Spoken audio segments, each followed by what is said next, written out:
한동안 많이 포근했던 탓인지 찬바람이 더 매섭게 느껴지고 있습니다. 자, 오늘도 추위가 기승을 부리면서 전국 대부분 지방의 기온이 영하권으로 떨어졌는데요. 네, 이번 추위는 언제쯤 누그러지는지, 남은 겨울 날씨는 어떻게 전망되는지 오늘 알아보도록 하겠습니다. 김재훈 기상전문기자 나와 있습니다. 어서 오세요. 네, 안녕하세요. 어서 오십시오. 자, 지난주까지만 해도 날씨가 상당히 포근했습니다. 사실은 올겨울에 우리가 한파라는 얘기를 듣기가 좀 어렵지 않았습니까? 그런데 지금 일부 지역에서 한파주의보가 내려졌다고요? 네, 지난주와는 공기가 사뭇 달라졌습니다. 지금 한반도 북쪽에서 찬 공기가 지속적으로 내려오면서 네. 날이 갈수록 추위가 더 심해지고 있는데요. 오늘도 서울의 아침 기온이 영하 6.9도까지 떨어지면서 이번 주 중에 가장 추운 날씨를 보이고 있습니다. 특히 경기 북부와 강원 영서 지역에서는 한파주의보가 내려져 있는데요. 오늘 아침 대관령의 수온주는 영하 11도까지 내려갔고 강원도 철원은 영하 13도, 경기 파주는 영하 12도 등으로 강추위가 기승을 부리고 있습니다. 기온은 한낮에도 오르지 못하겠는데요. 서울을 포함한 대부분 지방의 기온이 영하권에서 머물겠습니다. 또 찬 공기가 내려오면서 현재 서해상에서는 눈구름이 발달하고 있습니다. 오늘 충청과 호남에는 3cm 안팎의 눈이 내리겠고 제주 산간에는 5cm 이상의 눈이 쌓일 것으로 전망되고 있습니다. 현재 제주 산간에는 대설주의보가 발표돼 있습니다. 이번 눈은 저녁 무렵에 대부분 그칠 것으로 전망이 되고 있지만 일부 서해안 지역은 새벽까지 눈발이 날릴 것으로 예상이 되고 있습니다. 눈이 내린 지역에서는 무엇보다 교통안전에 각별히 유의를 하셔야겠습니다. 네, 올겨울이 너무 포근해서 사실 걱정이 되기도 했는데 막상 추워지니까 언제까지 춥나라는 생각도 들더라고요. 이번 추위 언제까지 가나요?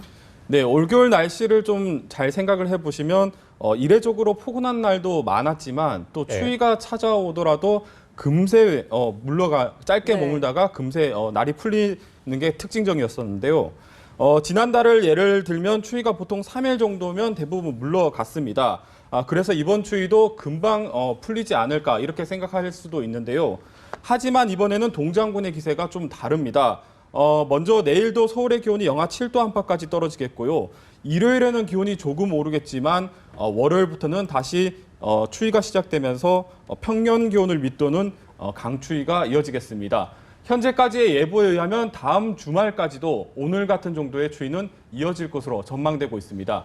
이번 추위 다소 지긋지긋하다고 생각할 수도 있겠습니다. 이처럼 날씨가 사뭇 달라진 것은 올겨울 유난히 힘을 못 쓰던 대륙고기압이 다시 발달을 하기 시작을 하고 있는데요. 사실 올겨울 전망에서 북쪽의 북극 한파와 남쪽의 엘니뇨가 한반도를 두고 힘겨루기를 할 것으로 전망이 됐었습니다.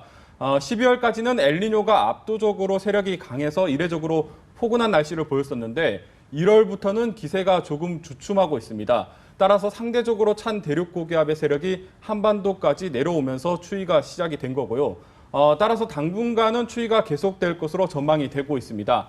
아마도 1월 하순부터는 대륙고기압의 세력도 점차 약해질 것으로 전망이 되고 있기 때문에 네. 그때부터는 기온이 다시 오르지 않을까 조심스럽게 예측이 되고 있습니다.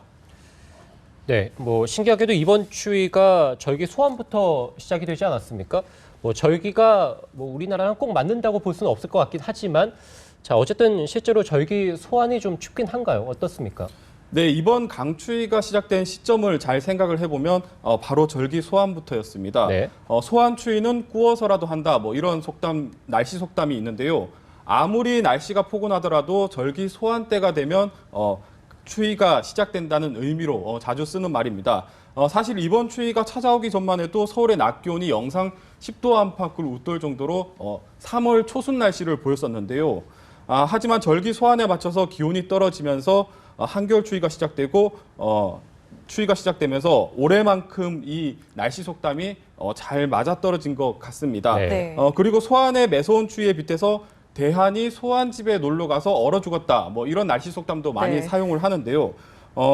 이 속담도 최근 겨울부터는 딱 들어맞는 말입니다. 지난 1973년부터 2002년까지 과거 30년간 연중 기온이 가장 낮았던 시기는 보통 1월 23일에서 25일쯤에 나타났습니다. 이때가 보통 절기 대한 무렵인데요. 네. 하지만 최근 겨울을 살펴보면 좀 다릅니다. 2003년에서 2012년 통계를 살펴보면 1월 7일 경우로 소환 때가 기온이 가장 낮아서 연중 가장 추운 시기가 과거보다 2주일가량 앞당겨졌습니다. 네. 그러니까 실제로 최근 겨울에서는 소환이 대안보다 더 춥다는 것도 맞는 말이 되는 겁니다. 네, 그렇군요.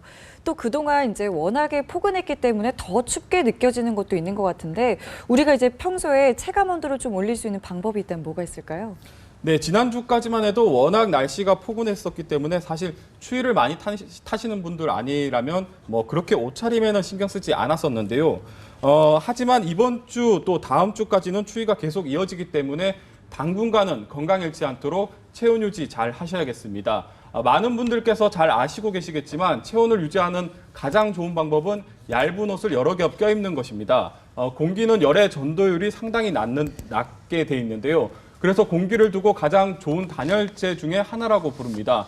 우리가 가정에서 겨울에 이른바 사용하는 이른바 뾱뾱이도 공기의 단열층을 이용해서 사용하는 단열재 중에 하나입니다. 네. 그러니까 비슷한 원리로 옷을 많이 껴입을수록 옷과 옷 사이 또 몸과 옷 사이에서 공기층이 많이 만들어지기 때문에 체온을 유지하는 데 효과적입니다.